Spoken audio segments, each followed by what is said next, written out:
Hey folks, this is Gray here, and today we're going to be playing around with some mini battery-powered chainsaws, so stay tuned.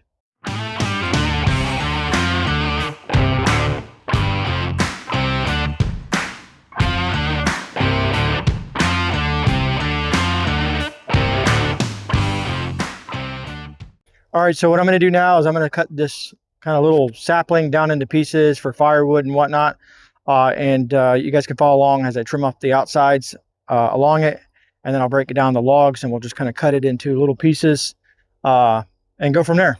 All right, so we're going to start here. I'm just going to cut this little piece off right here. All right, so we're going to go ahead and cut these little pieces off right here to kind of, so we have one piece of wood here.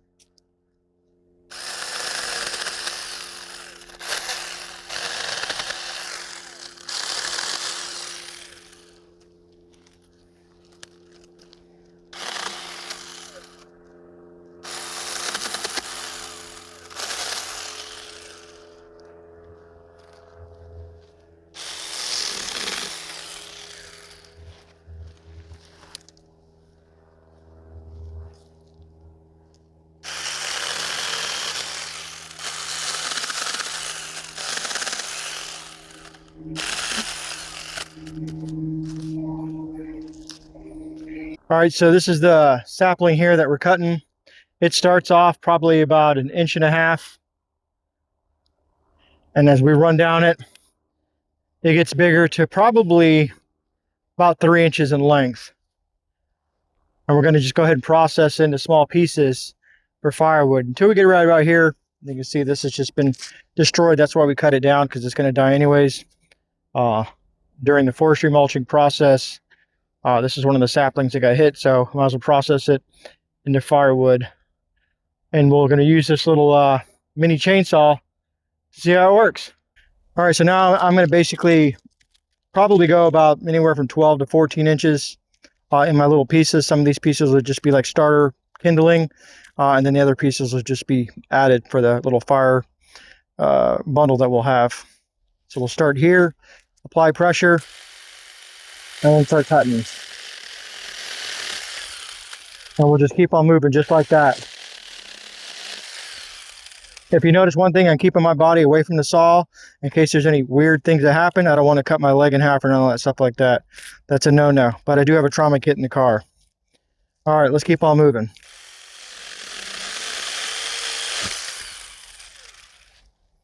I try to avoid the knots. I come right in front of the knot so that, because this is going to be a lot more tougher, so I'll just go right in front of this knot here. All right, moving to bigger pieces. Here we go.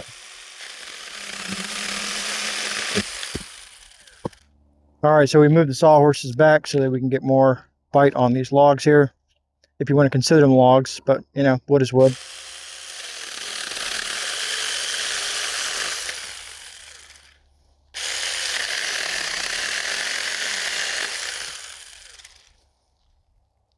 Oak beetle.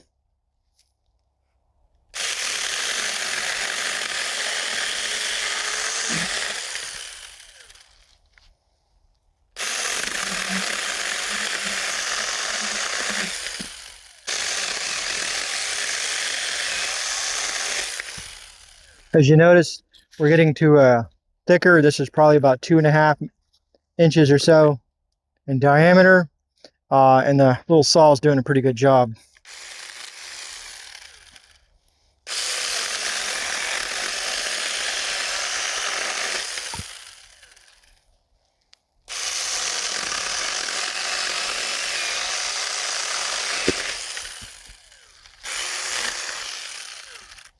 Now here it's starting to get thicker, probably about 3 inches or so.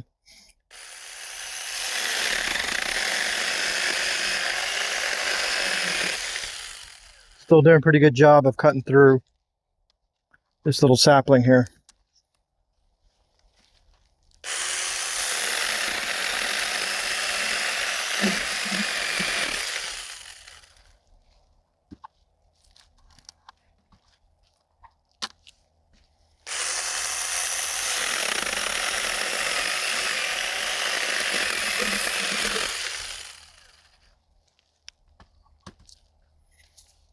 This is probably the thickest part of this, which is maybe about 3.5 or so inches. So let's see how she does.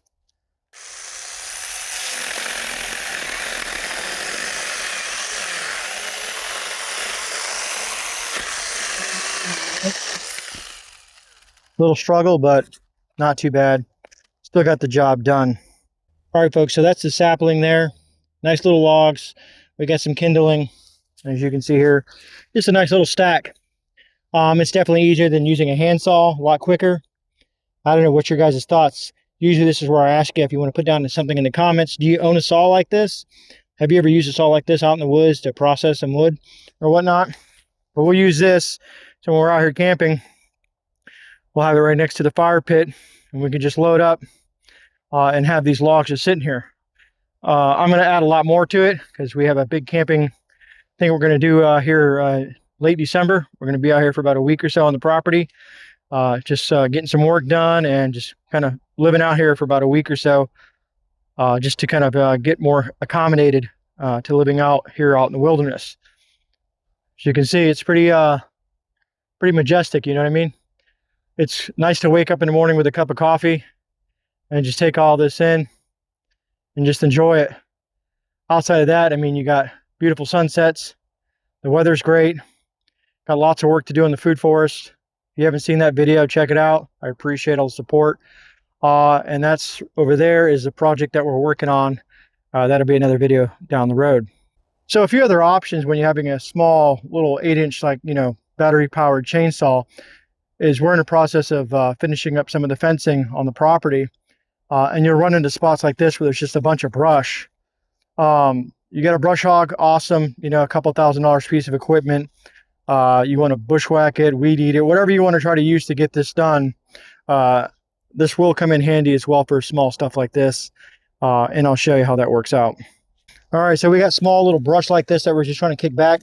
Again, you want to be safe when you're using something like this. This is a chainsaw. You don't want to, you know, you want to maintain where you're cutting at. So just be careful, have proper safety gear, all that jazz.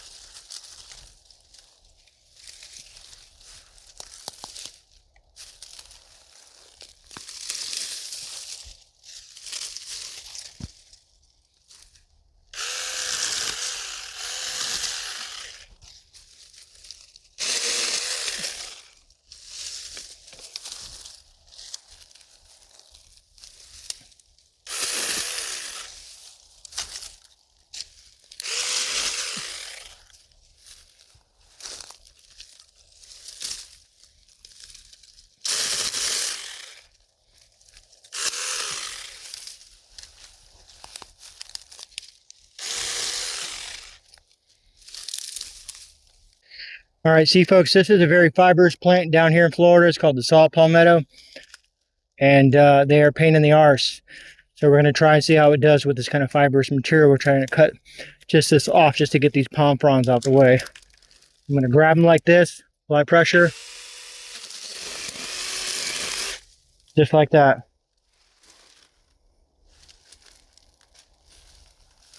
All right, so now we get rid of that whole little brush pile there. We're going to clean this material up that we cut, clean up some of that mulch, and then we can continue with our fence line without being impeded by all that brush. Just took a couple of minutes and it's gone. Just makes life a lot much more easier out here on the homestead. All right, so I got a couple of these. This one is a brushless versus a non-brushless. I've been using this one a lot because it has a bigger battery on it, which I like. One thing, I'm not going to teach you guys how to use these things. You should probably know how to use a chainsaw, how to adjust the blades, and all that jazz. As you can see here, stuff will get caught up in here. You just take this plate off, undo this nut here, and get all that gunk off. You can change your chain right here, tighten it, loosen it, whatever you got going on. I try to make sure it at least has some play there. Just kind of like a normal chainsaw. Same precautions. You want to use the bar and chain on these guys. This one here you can kind of tell because I've cleaned this one up and it has that oil residue on there. Again, so you have a couple of different options. The batteries that came with the brushless are kind of small versus the bigger batteries that came with the non-brushless. 4,000 milliamps there. These are covers for both of them. And like I said, I can line this up. You can kind of see the difference in the two. Both 21 volts, but a lot of difference. Now, the good thing is I can take this battery and put it on there. So that's cool. I like that aspect. Just like most batteries these days, you can push this button here. It'll tell you your battery. I've killed that one because, folks, I've been using these things probably for about 2 months now. Just maintenance them, taking care of them, running with them, and just doing all that stuff that you would do with normal, tools and whatnot. And they have done me well. I was very skeptical at first in regards to these things, but to be honest with you, they're getting the job done. With everything you want to maintenance, clean, and do all the things that you're supposed to do with your tools, especially if they're getting through heavy usage. The batteries themselves, like the bigger batteries, they last quite some time versus these guys. I might get an hour or so of heavy usage, max an hour and a half. Same thing, you can check the battery levels there. As you saw with this one is pretty much dead. When it gets down to that one light there, the biggest issue I've noticed is that there's a lot less power.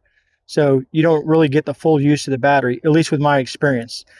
Folks, I like to be honest with you guys when it comes to this stuff. But all in all, it has made my life easier. Move this over. Comes with little odds and ends, to utilize it. Some of them will have these little tools so that you can adjust stuff with. You have to adjust that there, loosen it, tighten it. There's some files there if you want to, sharpen your chainsaw, if you know how to do that, only if you know how to do that. Comes with your battery chargers. I threw everything in one box. One of those battery chargers belongs to this. Nice little carrying case they come with. Nothing special, just a plastic carrying case. I don't know if they're waterproof. Usually I try to protect all my stuff. It's just the way it is. I'll be honest with you, most of the tools I use, I'm a Milwaukee guy. But I bought this, and then they sent me this. And like I said, neither one of them are broke. I'll be able to use them here and just get a lot of stuff done with these two tools. Does make my life a lot easier than using a handsaw or some of the other various things out there, or spending, if I was to buy a Milwaukee kind of rendition of something like this, I'm looking at a lot of money. If I find the price, I'll throw it on the screen for you. But you folks out there that own a DeWalt, Makita, Milwaukee, or any of the major brands will know what that'll cost you. I don't know if they're doing some sort of Black Friday stuff for this. I don't know if there's a sale for it, or if I have a coupon code or any of that crap.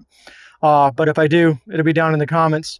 And the biggest thing is I'm curious to see what your guys' thoughts are on products like this. I know a long time ago I had spoke to some of you on a live stream, and some of you folks said that you own some of these things, even mentioned to me on Instagram about using some of these tools in your backyards and whatnot. So looking forward to hearing from you folks specifically that have actually utilized tools like this. And if you've never owned one, what do you think? Would you buy one of these? Let me know down in the comments. And these mini chainsaws are good for stuff like these saplings. That's a couple inches there. That's probably a 3-inch. Now you could probably, this is probably about, I would say about an 8 to 10 inch pine tree here. I don't know if I would use it on that. If it was already dead and on the ground, I would try to play around with it. But you'd probably want to use a standard chainsaw for something that large. Now, if you wanted to use it for knockdown, like all the limbs and whatnot, you wanted to use that instead of a full-size chainsaw, whatever the case may be, then sure, that will work out for you. But just to kind of give you an idea, the size of some of these trees here and what actually the good use for something like this is. You're not going to be sawing down, trees like out there that are, 2-3 feet thick. It's just not going to work. It's not meant for that. I know some folks would be like, it's crap or this, whatnot. For me, I've had no issues, to be honest with you. I've had the chain fall off once, but just a couple adjustments, and there was no problems with it. All right, so that's the end of this video. What are your guys' thoughts? Do you guys own anything like this? Have you guys ever used them, had issues with them, liked them, loved them, hate them? Other brands you may have used? Very curious to see your thoughts. For me, out here, out in the woods, works great for me. I could assume having something like that in a urban backyard would be beneficial as well. during power outages and storms. Maybe you don't have a generator, maybe you don't have a power station, something that just has to throw a battery on there, keep them charged. Some storm damage, small trees, limbs, stuff like that might be beneficial to you. Outside of that, I appreciate all you folks out there watching the video, taking the time out of your day to hang out with myself and these little mini chainsaws. And as always, remember folks, you are not alone. This is GreyMan. I'm out. I'll see you guys in a rebound. God bless all you amazing people out there. And of course, thank you for taking the time to watch this video.